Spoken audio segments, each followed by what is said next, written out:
বিরতিহীন প্রতিশোধ চলছে, আবারও কাঁপল ইসরায়েলি ভূখণ্ড। ইরানের অপারেশন ট্রু প্রমিস 3 নতুন ধাপে শনিবার ভোররাতে আঘাত হানে একের পর এক ক্ষেপণাস্ত্র, কেঁপে ওঠে তেল আবিব থেকে হাইফা পর্যন্ত। ইতিহাসের এই সবচেয়ে বিস্তৃত প্রতিরোধ অভিযানে আকাশ জুড়ে ছড়িয়ে পড়ে ইরানের ড্রোন ও ক্ষেপণাস্ত্রের গর্জন। স্থানীয় সময় রাত 3:10 এক ভয়াবহ বিস্ফোরণে কেঁপে ওঠে তেল আবিব। আবারও ব্যর্থ হয় ইসরায়েলের বহুল প্রশংসিত 3 স্তরের বিমান প্রতিরক্ষা ব্যবস্থা। ভিডিওতে দেখা যায় একটি ক্ষেপণাস্ত্র সরাসরি আঘাত হানে এক ভবনে, সঙ্গে সঙ্গে জ্বলে ওঠে আগুন। কার্যকর না হওয়ায় ব্যর্থ হয় ইসরায়েলি সতর্কতা সিস্টেম। আতঙ্কে বাংকারে ফিরে যায় সাধারণ বাসিন্দারা। ইরানের ইসলামী বিপ্লবী গার্ড জানায়, এই ধাপে মূল লক্ষ্য ছিল বেন গুরিয়ন বিমানবন্দর, সামরিক ঘাঁটি এবং গোয়েন্দা পরিচালনা কেন্দ্রগুলো। ব্যবহৃত হয়েছে সুদূর পাল্লায় ব্যালিস্টিক ক্ষেপণাস্ত্র ও শতাধিক শাহেন 136 আত্মঘাতী ড্রোন।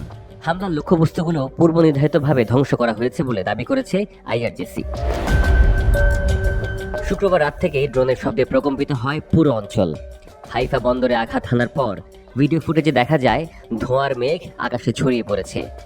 একই সাথে বিয়ের আল সাবিতে অবস্থিত সাইবার ঘাঁটি এবং প্রোপাগান্ডা চ্যানেল 14-এর সদর দপ্তরেও হামলা চালানো হয়। চ্যানেল 14-এ আগাম সতর্কতা দেওয়ার পরেও সম্পূর্ণ ভবন ধ্বংস হয়ে যায়। ইরানি পররাষ্ট্রমন্ত্রী আব্বাস আরাকচি জেনেভা থেকে জানান, ইসরায়েলের আগ্রাসন বন্ধ না হওয়া পর্যন্ত কোনো আলোচনায় যাবে না তেহরান।